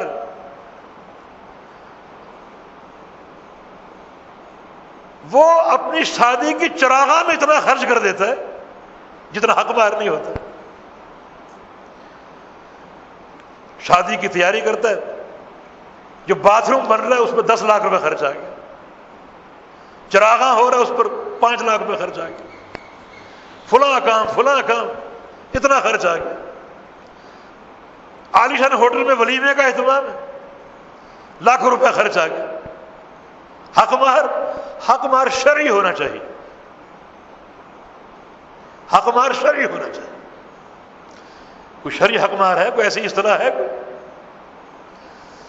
اس میں جو بچی کے اولیاء ہیں وہ بھی کہتے ہیں جو چاہے متعین کر دیں، لڑکے والی بھی کہتی ہیں بالکل سادہ ہونا چاہیے، حالانکہ باقی سارے امور 10 لاکھ روپے باتھ روم میں خرچ ہو گئے۔ اس غلوف کا اللہ حساب لے گا، اس اسراف کا حساب دینا ہوگا۔ یہ جو اسراف کیا، حق مہر ایک بچی کی تکریم ہے، ایک بچی کی عزت ہے۔ کوئی آپ گائے بھینس کا سودا نہیں کر رہے کہ ایک کھونٹے سے کھول کر دوسرے کھونٹے میں باندھ دو۔ ایک مسلمان باحیا عورت کی تکریم کے کیا تقاضے؟ یہ حق مہر شرعی ہونا چاہیے، اور بعض جگہوں پر اس کا تعین ہے 32 روپے 8 آنے، باتھ روم میں 10 لاکھ روپے، حق مہر 32 روپے 8 آنے۔ کتنی گھٹیا اور گندی سوچ ہے دلیل کیا پیش کرتے کہ خیر الصداق ایسر ہو، نبی علیہ السلام کا فرمان سب سے بہترین حق مہر کون سے؟ جو آسان ہے، جو آسان ہے۔ اس کا تعلق اللہ کے بندو عورتوں سے۔ عورتیں اپنے نکاح پر حق مہر کا تقاضا کرتی ہیں اور کرنا چاہیے، مگر ان کو چاہیے کہ وہ آسان حق مہر کا تعین کریں۔ حق مہر کے تعین میں وہ مشکل نہ ہو کہ مجھے تو 2 کروڑ پہ چاہیے حق مہر، یہ نہ ہو۔ یعنی عورت اپنے طور پہ کوشش کرے کہ حق مہر میں کوئی وزن نہ ڈالوں، کوئی ثقل نہ ڈالوں، مشکل کا سبب نہ بنوں۔ اس کا معنی یہ تھوڑی ہے کہ ایک مرد بھی اس کو پکڑ دے کہ ایسر ہو، سب سے آسان۔ نبی علیہ السلام کے دور میں حق مہر کا تعین نہیں تھا۔ ہاں ام المؤمنین سوال ہوا، کسی نے پوچھا، ابو سلمہ بن عبد الرحمن نے پوچھا کہ نبی علیہ السلام اپنی بیوی کو حق مہر کیا دیتے تھے؟ تو فرمایا کہ 12 اوقیہ بنصف، 12 اوقیے اور 1 نش۔ یہ آج کل کے ہمارے پاکستانی کرنسی میں تقریباً 3500 سے 4000 تک اس کی مالیت ہے۔ یہ اللہ کے پیغمبر صلی اللہ علیہ وسلم کا اپنی بیویوں کو حق مہر تھا جو آپ دیا کرتے تھے، مگر یہ اکثر آپ نے حق مہر دیا، اس سے زیادہ بھی دیا اور کم بھی دیا۔ مثلا آپ کا نکاح صفیہ سے ہوا، صفیہ لونڈی تھی، اس کو آپ نے آزاد کیا، وجعل عتقها صداقہ، اور اس آزادی ہی کو مہر بنا دیا، کوئی نقدی نہیں دی، کوئی چاندی اور سونا نہیں دیا، اس کو آزاد کیا اور اس کی آزادی ہی کو اس کا مہر بنا دیا۔ آپ کی سب سے پہلی بیوی خدیجہ رضی اللہ عنہا، انہیں آپ نے 20 اونٹ حق مہر دیا تھا، 20 اونٹ۔ نبی علیہ السلام کی بیوی ام حبیبہ جن کا نکاح حبشہ میں ہوا تھا، نبی علیہ السلام مدینہ میں تھے، وہ حبشہ میں تھے، اور ان کا نکاح اللہ نے کیا، اللہ کے امر سے ہوا۔ حق مہر حبشہ کے والی نے دیا 4000 درہم، اور اپنے رعیت کے جو عمائدین تھے ان کو جمع کیا اور ان کی دعوت کی، اور دعوت کر کے حبشہ سے ام حبیبہ کو رخصت کیا نبی علیہ السلام کے صحابی شرحبیل بن حسنہ کے ساتھ۔ یہ نبی علیہ السلام کی بیوی کی رخصتی ہو رہی، رخصتی میں دعوت کا اہتمام بھی، یعنی ہم منع کرتے ہیں کہ بارات کا کھانا نہ ہو، یہ کھانا ثابت نہیں۔ اب دیکھیں یہاں درست کیا اور غلط کیا ہے، صحیح کیا اور غلط کیا ہے۔ کچھ لوگ انتہائی خوشی کا مظاہرہ کرتے ہیں کہ بارات اور اس کا کھانا ثابت ہی نہیں، جائز ہی نہیں۔ ایک غلط چیز اگر ہو اللہ تعالیٰ اپنے پیغمبر کے لیے وہ نہیں ہونے دے گا۔ ایک کام غلط ہو، اللہ نہیں چاہے گا کہ میرے پیغمبر کے لیے یہ غلط چیز ہو۔ حبشہ میں ام حبیبہ کی رخصتی عمل میں آ رہی، اور سینکڑوں عمائدین کو حبشہ کے والی نے جمع کیا اور ان کی دعوت کی۔ حق مہر 4000 اپنی طرف سے مقرر کر کے اپنی طرف سے ادا کیا، یہ اللہ کے پیغمبر کی تکریم کی۔ تو یہ حق مہر کی کیا زیادتی ہے؟ اس کو غلو کہیں گے؟ پھر کہاں کو حدیث گئی کہ خیر الصداق ایسر ہو، کہ بہترین حق مہر وہ ہے جو آسان ہو؟ پھر اللہ تعالیٰ اپنے پیغمبر کے لیے آسان ہی چاہتا ہے۔ نبی علیہ السلام حق مہر کا تعین جو آپ نے بعض خواتین کے لیے کیا وہ 400 درہم ہے، نجاشی نے 4000 درہم دیے، کتنا فرق ہے، بڑا فرق ہے۔ تو اس نے معاشرہ افراد و تفرید کا شکار۔ ہم نے ایک نکاح میں شرکت کی، حق مہر وہاں 500 روپے تھا، میں دلہا کو جانتا تھا اس کی حیثیت کیا ہے، میں نے کہا کہ حق مہر زیادہ کرو، ہم نہیں پڑھائیں گے نکاح، یہ عورت کی تکریم کے خلاف ہے۔ ایک عورت اپنے باپ کے گھر کو چھوڑ کر آ رہی اور اسے گھر چھوڑتے ہوئے اگر احساس ہو کہ مجھے گھر چھوڑنے سے پہلے لاکھوں روپے کا مالک بنا دیا گیا ہے حق مہر کی صورت میں، تو اس کو ایک انسیت کا احساس ہو۔ اور اگر آپ حق مہر میں سادگی کا قول اختیار کریں، باقی دنیا بھر کے جو تکلفات ہو رہے ہیں، مہندی اور مائیوں میں بے تحاشا خرچ ہو رہے ہیں جو کہ خالص ہندو کی رسم ہے، لیکن یہاں جو شرعی امر جس پر نکاح قائم ہے اس میں آپ سادگی کا مظاہرہ کریں، یہ غلط ہے۔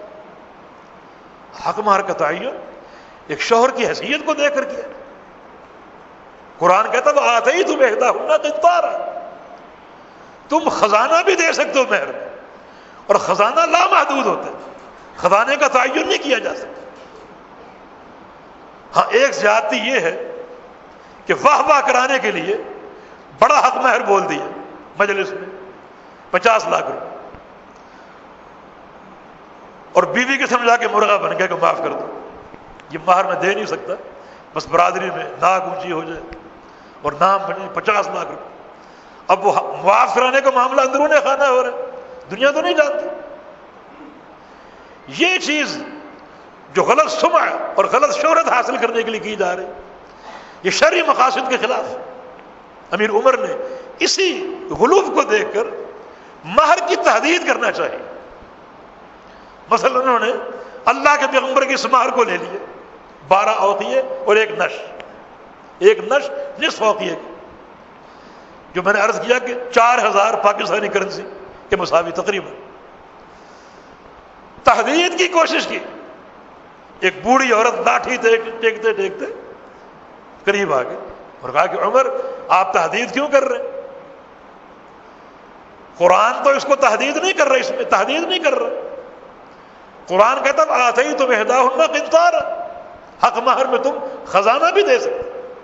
شیخ البانی نے اس حدیث کو منکر کہا ہے، مگر علماء کی تحقیق کے مطابق اس کے شواہد موجود ہیں حسن لغیرہ کے درجے میں، حسن لغیرہ کے درجے میں۔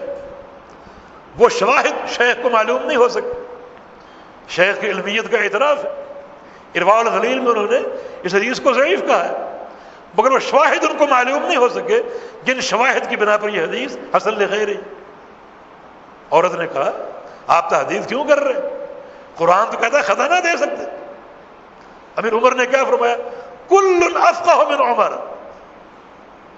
دنیا کا ہر انسان عمر سے زیادہ فقیہ ہے، عمر سے بڑا سمجھدار ہے ہر شخص، عمر ہی سب سے کم ہے۔ اور پھر فرمایا کہ عمر کی بات ختم، اور جو اس عورت نے قرآن کی بات کہی ہے وہ فیصلہ نافذ، وہ فیصلہ نافذ۔ ایک تو تحدید غلط ہے، حق مہر کا تعین اپنی وسعت کے مطابق کیجیے۔ نبی علیہ السلام کے دور کی یہ مختلف ہم نے باتیں آپ کو بتائیں۔ آپ نے ایک نکاح کیا 2 جوتوں کے عوض، شوہر کی اتنی حیثیت ہے، ایک نکاح آپ نے نافذ کیا صحابی کے قرآن کے عوض، کہ شادی کے بعد اپنی بیوی کو سورہ بقرہ جو تمہیں یاد ہے قرآن وہ یاد کروا دینا، اسی کے عوض میں یہ نکاح ہو رہا ہے۔ اس کو آپ نے کہا تھا کہ تم لوہے کا چھلا ہی دیکھ لو، اگر وہ مل جائے وہی لے آؤ، حق مہر بن سکتا ہے وہ، اس کی حیثیت ہی اتنی تھی۔ نبی علیہ السلام کی پیاری بیٹی فاطمہ، ان کا نکاح علی سے ہوا، فرمایا کہ آتھا شیئن، علی اس کو مہر دو، فاطمہ کا مہر متعین کرو۔ علی نے کیا کہا؟ لیس عندی شیء، میرے پاس کچھ نہیں، میرے پاس کچھ نہیں۔ رسول اللہ صلی اللہ علیہ وسلم نے ارشاد فرمایا این درعک الحطمیہ، تمہاری وہ حطمی درہم کہاں ہے؟ درع، وہ لوہے کا لباس جو مجاہدین جہاد میں پہنتے، وہ کہاں ہے؟ وہی دے دو، وہی دے دو۔ علی رضی اللہ عنہ مالی اعتبار سے انتہائی کمزور تھے، حتیٰ کہ ان کے ولیمے کا خرچہ ابوبکر صدیق نے برداشت کیا تھا، انہوں نے علی کو تحائف دیے، مال دیا تاکہ ولیمہ کر سکے۔ تو حیثیت اتنی ہی تھی، لیکن ایک شخص کی حیثیت اگر زیادہ ہے اور وہ سادہ اور شرعی حق مہر پر زور دے، یہ خاتون پر ظلم۔ خاتون کی تکریم کرو، اس کی عزت نفس کا اہتمام کرو، اور یہ کوتاہی بالکل ناقابل برداشت ہے۔ اپنی حیثیت کو دیکھ کر حق مہر کا تعین کرو۔ تو یہ ایک غلطی اس معاشرے میں جس کا ارتکاب ہو رہا ہے۔ حالانکہ حق مہر صحت نکاح کی شرط ہے، صحت نکاح کی شرط ہے، اس شرط کا اہتمام ہونا چاہیے۔ باقی میرے دوست اور بھائیوں، مختلف رسوم اور رواج، مثلا رسمیں، مائیوں کی رسمیں، یہ مہندی کی رسم، وہ ایک رسم ہے دودھ پلائی، ایک ہے جوتا چھپائی، یہ رسمیں ہیں۔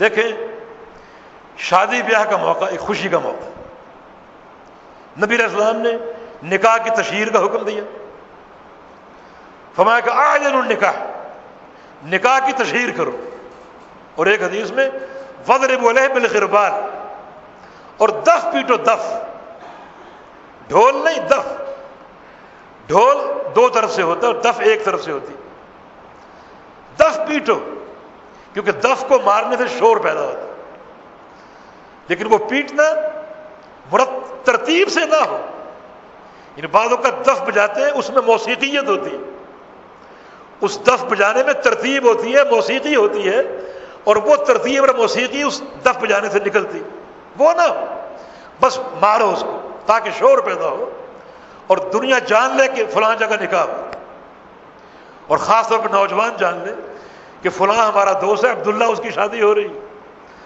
تو ہم کیوں پیچھے رہ جائیں، ہم بھی کریں۔ یہ ترغیب نکاح ہے، ترغیب نکاح۔ ایک نکاح میں نبی رسول نے عائشہ سے کہا تھا کہ یہ نکاح انصاری خاتون سے ہو رہا ہے، اور انصاریوں کو لہو سے محبت ہے، یعنی گانے سے، گانے سے مراد کیا ہے، اشعار پڑھنا، تو کسی ایسی مجلس کا انتظام کر لو جہاں بچیاں ہوں، اشعار پڑھیں، جاہلی اشعار، اور پھر دین اسلام کے بعد جو مجاہدانہ اور جہادی نظمیں ہیں وہ اس کا اہتمام کر لو، مانا یہ خوشی کا موقع ہے، اور خوشی کے موقع میں اس قسم کے اہتمام جائز۔ اب برادری میں بعض معاملے ہوتے ہیں، بعض معاملے وہ کریں یا نہ کریں۔ دیکھیں مہندی اور مائیوں یہ تو خالص ہندوانہ رسم ہے، اور پھر مہندی جاتے ہوئے ہم نے دیکھا بعض جگہ ساتھ اگر یہ موم بتی ساتھ جلائی جاتی، اور وہ جلا کر اور مہندی جو ہے وہ عورتیں لے کر جاتی، بے پردگی، اختلاط، اور یہ آگ کو داخل کرنا کسی بھی شعار میں، کسی بھی عبادت میں، کسی بھی تحویر میں، یہ مجوسیت ہے، آتش پرستی ہے، یہ قطعاً جائز نہیں۔ تو اس عمل میں کئی بگاڑ آ گئے، بے پردگی آ گئی، ہندوؤں سے مشابہت آ گئی، مجوسیت آ گئی، یہ باطل رسمیں ہیں، باطل۔ باقی یہ دودھ پلائی، جوتا چھپائی، اگر یہ ہندوانہ رسمیں ہیں تو پھر یہ باطل ہے، اور اس لحاظ سے بھی یہ درست نہیں ہے کہ اس موقع پر انتہائی شرمناک اختلاط ہوتے ہیں اور کوئی پرواہ نہیں ہوتی پردے کی اس موقع پر، اس لیے ان کو ناجائز ہی کہا جائے گا۔ لیکن اگر خوشی کہ کوئی صورت ایسی ہو جس میں دو قباحتیں نہ ہو، ایک یہ کہ اللہ کے پیغمبر نے اس سے روکا نہ ہو، اور دوسرا یہ کہ اس عمل میں کسی کافر مذہب یا قوم سے مشابہت نہ ہو، کیونکہ نبی علیہ السلام کا فرمان ہے من تشبہ بقوم فہو منہم، جو شخص اپنے کسی عمل میں کسی قوم سے تشبہ اختیار کرے گا وہ انہی میں سے، وہ ہم میں سے نہیں بلکہ ان میں سے۔ تو کوئی ایسی رسم جس میں کسی مشرک یا کافر قوم سے مشابہت ہو وہ بھی ناجائز، اور کوئی ایسی رسم جو سراسر شریعت کے خلاف ہو، کوئی ایسا معاملہ جو شریعت کے خلاف ہو، مثلا شادی بیاہ کے موقع پر تصویر اور ویڈیو کا اہتمام امر محرم ہے، اس کو شریعت نے حرام کہا ہے، بلکہ پیغمبر علیہ السلام کا فرمان ہے ان اشد الناس عذابا یوم القیامہ الذین یضاہون بخلق اللہ، کہ قیامت کے دن سب سے سخت عذاب ان لوگوں کو ہوگا جو اللہ کی صفت خلق سے تشبہ پیدا کرتے ہیں۔ خالق کون ہے؟ اللہ۔ مصور کون ہے؟ اللہ۔ آپ تصویر بنا کر خود خالق اور مصور بننے کی کوشش کر رہے ہیں، یہ اللہ کے ساتھ مشابہت ہے، تشبہ ہے۔ سب سے سخت عذاب ان لوگوں کو ہوگا شادی بیاہ کے موقع پر۔ تو یہ صفت خلق اور صفت تصویر ان کا مالک اللہ ہے، اور آپ یہ امور انجام دے کر اللہ تعالیٰ سے تشبہ اختیار کر رہے ہیں۔ بلکہ پیغمبر علیہ السلام کو فرمانا ہے قیامت کے روز اللہ تعالیٰ تمہاری بنائی ہوئی ساری تصویروں کو تمہارے سامنے رکھے گا اور فرمائے گا احیوا ما خلقتم، ان کو زندہ کرو، تم نے یہ بت بنا دیے، نقش و نگار تم نے قائم کر دیے، ان کو زندہ کرو۔ زندہ کر سکو گے؟ اس عذاب سے نکل سکو گے؟ کتنی یہ بھیانک صورت ہے۔ تو یہ شادی بیاہ کے موقع پر ایک ایسا معاملہ ہے جو صراحتاً شریعت کے خلاف ہے، صراحتاً۔ اور پھر اس میں کتنی دیاست ہے، کتنی دیاست ہے اس میں۔ یعنی آپ ایک فوٹوگرافر کا اہتمام کرتے ہیں، وہ آ جاتا ہے، ایک مرد ہے، دو مرد ہے، تین مرد ہے، ان کو اب بے دھڑک اپنی خواتین میں بھیج دیتے کہ جا کر ہماری خواتین کی تصویریں بناؤ، ہماری دلہن بیٹھی اس کو دیکھو، ہر زاویے سے دیکھو، اچھے سے اچھے پوز بناؤ، اس کو اچھے سے اچھے پوز بناؤ، ایک ایک خاتون کو دیکھو، چلتے پھرتے اٹھتے بیٹھتے ان کی تصویریں بناؤ۔ اس سے بڑی کوئی دیوسیت ہے؟ یہ بے غیرتی کا عمل۔ نبی علیہ السلام کو فرمانے کہ دیوس جنت کی خوشبو نہیں پائے، حالانکہ جنت کی خوشبو میل ہاں میل کی دوری سے محسوس ہوگی، اس شخص کو نہیں ہوگی۔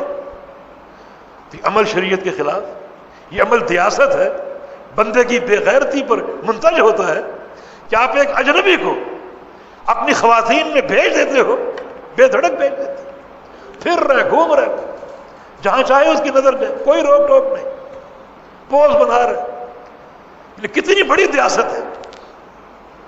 اور پھر ایسی شادیاں اکثر بے نتیجہ ثابت ہوتی ہیں، پھر جھگڑے ہوتے ہیں، طلاق کی نوبت آتی ہے۔ بھائی جب خشت اول ٹیڑھی ہوگی تو تمہاری عمارت اگر ثریا تک جائے گی تو ٹیڑھی ہی رہے گی۔ ایک مسئلے کی اساس ہی باطل ہے، اساس ہی حرام ہے، تو آگے اس میں کیا خیر و برکت ہوگی؟ کیا اس میں خیر و برکت ہوگی؟ یہ سب وہ امور ہیں جو شریعت کے خلاف ہیں، جو شریعت کے منافی ہیں۔ تو ایسی شادیاں پروان نہیں چڑھتی، خیر و برکت سے خالی ہوتی، اللہ اور اس کے رسول کی نافرمانی پر منتج ہوتی، پھر جھگڑے اور فسادات کھڑے ہوتے، اور پھر طلاق کی نوبت آ جاتی جو ابغض الحلال ہے۔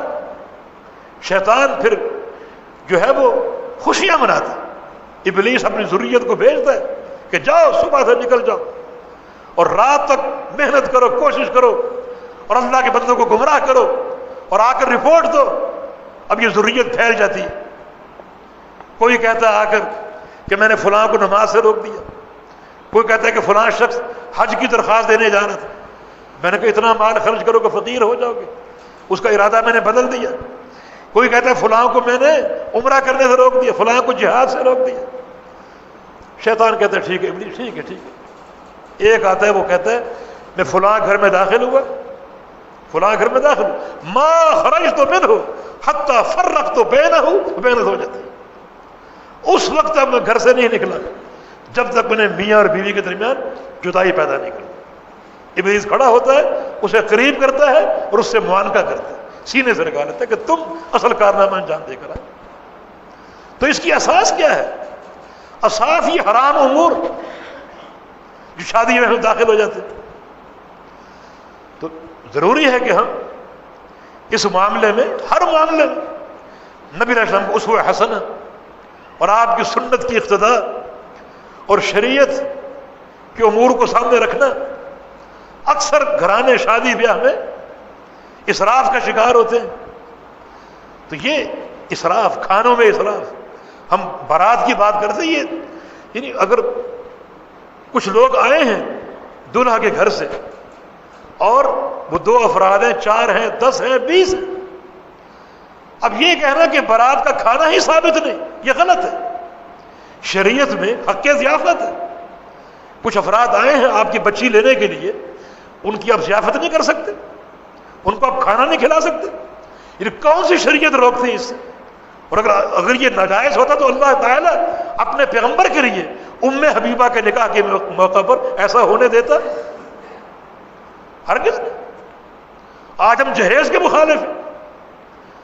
مخالف ہو، لیکن جہیز میں غلو اور اسراف کے پہلو سے۔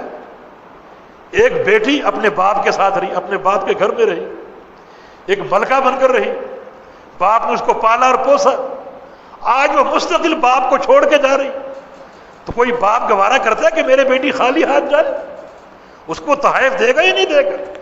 خشک لوگ کہتے ہیں کہ یہ ناجائز، جہیز ناجائز نہیں، اس میں غلو ناجائز، قرضے لے کر بنانا یہ ناجائز، یہ غلو ناجائز۔ لیکن اگر آپ کی حیثیت ہے، اپنی بچی کو آپ سونا دینا چاہتے ہیں، بچی کو آپ کپڑے دینا چاہتے ہیں، آپ دیں۔ کوئی باپ نہیں چاہے گا کہ میری بچی میرے گھر سے خالی ہاتھ جائے۔ جہیز ایک لعنت ہے، لیکن جب غلو اور اسراف کا راستہ، لڑکے والوں کی طرف سے مطالبہ ہو ہمیں فلاں چاہیے اور فلاں چیز چاہیے، اور لڑکی والی حیثیت سے بڑھ کر بارات کے کھانے کا اہتمام کریں، جہیز کا اہتمام کریں، تو یہ پھر شرعی مقاصد کے خلاف ہے، اسراف اور تبذیر کا حساب ہوگا۔ لیکن جہاں معاملہ اعتدال پر ہو، میانہ روی پر ہو اور شرعی مقاصد کے تحت ہو، وہ ناجائز نہیں۔ ایک روایت لفافہ دینے کا، آپ شادی میں شریک ہوئے اور ساتھ لفافہ آپ نے دیا، کچھ لوگ اس کو بھی ناجائز کہتے ہیں، یہ کہاں سے ناجائز ہے؟ اگر معاشرے میں ایک چیز طے ہو چکی ہے کہ شادی بیاہ کے موقع میں خرچے ہوتے ہیں، چلو ایک باہمی تعاون کی شکل بن جاتی ہے، آج میری شادی ہے، آپ نے لفافے مجھے دیے، کل آپ کی شادی ہوگی تو لفافے سارے مل کر آپ کو دیں گے، پرسوں فلاں کی ہوگی سب مل کر اس کو فلاں کو دیں گے، تاکہ اس وقت میں جہاں پر مصارف کی ضرورت ہے ایک تعاون کی شکل بن جائے۔ یہ کون سا ایسا معاملہ یہ شریعت کے خلاف ہے؟ ہرگز نہیں، اس میں کوئی مفسدہ نہیں ہے۔ آپ دلہا کو دلہن کو تحفہ دے سکتے ہیں، نقدی کی شکل میں دے سکتے ہیں، کسی اور صورت میں دے سکتے ہیں، اور یہ تحفہ اور یہ ہدیہ شریعت کے مقاصد کے خلاف نہیں، ہرگز خلاف نہیں۔ اگر یہ بھی طے شدہ، یہ معاملہ طے شدہ ہوتا ہے کہ آج ہم فلاں کو دے رہے ہیں، کل فلاں ہم کو دے گا، اس طے ہونے میں بھی کیا حرج ہے؟ آج فلاں کی ضرورت ہے، میں اس کے کام آتا ہوں، کل میری ضرورت ہے، میرے وہ کام آ جائے گا۔ اس میں کون سی ایسی چیز ہے جو شریعت کے مقاصد کے خلاف ہے؟ تو یہ چیز غلط نہیں ہے، لیکن اس کو بعض اتنے خشک لوگ ہیں اس کو حرام کہتے ہیں، بارات کے کھانے کو حرام کہتے ہیں، جہیز کو مطلقاً حرام کہتے ہیں۔ حرام ہوگا جب غلو اور اسراف کا پہلو آئے گا، لیکن جہاں اعتدال کا پہلو اور شریعت کے زیر سایہ کام ہو، وہاں کوئی ایسا فساد نہیں ہے اور کوئی ایسا بگاڑ نہیں۔ تو بہرکیف شادی بیاہ کا معاملہ یہ ایک موقع خوشی کا بھی ہو سکتا ہے، خاندانوں میں اگر خوشی کے اہتمام کی شکل ہو اور وہ دو چیزوں سے پاک ہو، وہ شکل شریعت کے خلاف نہ ہو جیسے فوٹوگرافی، اور وہ شکل کسی مشرک اور کافر قوم کی مشابہت نہ ہو جیسے مائیوں اور مہندی کی رسم۔ اس میں ہندو مت بھی ہے اور مجوسیت بھی ہے، یہ رسم باطل ہے، بالکل ناجائز اور حرام ہے۔ لیکن کوئی ایسی خوشی کا اہتمام جو شریعت کے مقاصد کو نہ توڑتا ہو اور کسی غیر قوم سے مشابہت کو اس میں پہلو نہ ہو، وہ اپنے طور پر کیا جا سکتا۔ اللہ کے پیارے پیغمبر صلی اللہ علیہ وسلم ایک نکاح میں تھے، ایک بچی کا نکاح ہو رہا تھا، اس نکاح میں آپ موجود تھے، اور کچھ بچیاں، انصاری بچیاں گیت گا رہی تھیں، آپ سن رہے تھے، آپ نے منع نہیں کیا۔ یہ خوشی کا اہتمام، اور یہ ایک پردے میں رہ کر بچیاں وہ اہتمام کر رہی، اب وہ آواز باہر نہ جائے، دف پیٹو، نکاح کی تشہیر کرو، مگر بچیاں اگر گھر میں بیٹھ کر اچھے گیت گا رہی ہیں، اچھے اشعار پڑھ رہی ہیں اور آواز پردے کے اندر ہے، شریعت کے خلاف نہیں۔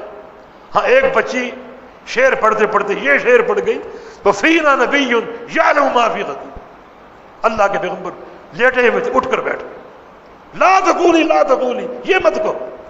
اس نے کیا کہا؟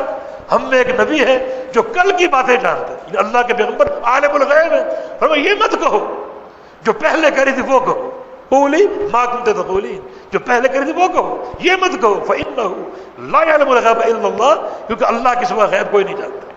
یہ آپ نے اصلاح فرمایا، مانا اشعار پڑھے، اچھے اشعار جو عقیدے کے خلاف نہ ہو، جس میں حیا سوز باتیں نہ ہو، جس میں تغزل نہ ہو، اچھے اشعار ہو، دین کی تعلیم ہو، جہادی نظمیں ہو، پڑھی جا سکتی۔ یہ شرعی مقاصد کے خلاف نہیں۔ اس سے پتہ چلتا ہے کہ خوشی کا اہتمام ہو سکتا ہے، مگر خوشی کا اہتمام وہ شریعت کے خلاف نہ ہو، شریعت کے منافی نہ ہو، اس میں کسی غیر قوم کی مشابہت نہ ہو۔ تو یہ معاملہ انتہائی نازک اور حساس، ایک بنیاد قائم ہو رہی ہے، دو جو ہیں وہ بچوں کے ملاپ، دو خاندانوں کے ملاپ، اور یہ ملاپ بالکل شریعت کے زیر سایہ اور شریعت کے تقاضوں کے مطابق ہو، اس میں شرعی انحراف نہ ہو، شریعت سے بغاوت نہ ہو، اور اللہ اور اس کے رسول کے اوامر کی، فرامین کی، سنتوں کی تکمیل اور تعمیل ہو، تو پھر یہ نکاح برکت پر قائم ہوگا اور اللہ رب العزت اس کو مبارک کرے گا، اور پھر برکات کا ظہور ہو سکتا ہے۔ جس جلیبیب کا واقعہ مسند احمد کی حدیث، جلیبی فقیر تھا، چھوٹے قد کا، بچی نے قبول کر لیا، واقعہ طویل ہے، نکاح ہو گیا، نکاح ہو گیا، حالانکہ وہ کم حیثیت تھا، غریب تھا، بچی نے قبول کر لیا، کس کو اللہ کے پیغمبر نے بھیجا، اطاعت، نکاح ہو گیا۔ انس بن مالک فرماتے ہیں جلیبی شہید ہو گیا، ایک غزوے میں شہید ہو گیا، اور شہید بھی اس شان سے ہوا کہ اس کے ارد گرد 7 مشرکین کی لاشیں پڑی ہوئی تھی، 7 مردار اس کے پاس پڑے ہوئے تھے، پھر وہ ان 7 کو مار کے شہید ہوا۔ اللہ اکبر، اس کو شہادت کی موت مل گئی، اور اس کی بیوی بیوہ ہو گئی، ایک شہید کی بیوہ۔ انس کا قول ہے کہ رأیت بیت جلیبیب من انفق بیوت فی المدینہ، مسند احمد میں، کہ میں نے دیکھا جلیبیب کا گھرانہ مدینے میں سب سے زیادہ مال خرچ کرنے والا بن گیا، حالانکہ فقیر تھا، مگر اس نیک بیوی کی صالحیت، اس کا تقوی، کہ جلیبیب مالی اعتبار سے کہاں پہنچ گیا، مدینے میں سب سے زیادہ خرچ کرنے والا گھرانہ جلیبیب کا بن گیا۔ اللہ نے اتنا نواز دیا، یہ اتباع کی برکت اور اس نکاح کو قبول کرنے کی برکت۔ یقیناً جب معاملہ دین کے ساتھ ہوگا، اللہ اور اس کے رسول کے امر کی اطاعت کے ساتھ ہوگا، تو وہ بابرکت ہے۔ لیکن اگر اس معاملے میں غیر شرعی امور ہو، حرام امور کا ارتکاب ہو، اور کفار کی رسوم کا اہتمام ہو، ان کا تشبہ ہو، تو پھر یہ قطعاً یہ معاملہ برکت پر منتج نہیں ہوگا، یہ نافرمانی ہوگی اللہ اور اس کے رسول کی، اور نافرمانی ناجائز ہے۔ اللہ تعالیٰ نے ہر معاملے میں اپنے پیارے پیغمبر کی اتباع کی توفیق عطا فرما دے، اور ہمیں کتاب و سنت کی پیروی کی توفیق عطا فرما دے، اور ہمیں غلو سے بچائے، اسراف سے بچائے، اور اغیار کے تشبہ سے بچائے، اور ہم کو کتاب و سنت پر اور اس دین کی تعلیم پر قائم رکھے۔ اقول قولی ھذا واستغفر اللہ لی ولکم، وآخر دعوانا ان الحمد للہ رب العالمین۔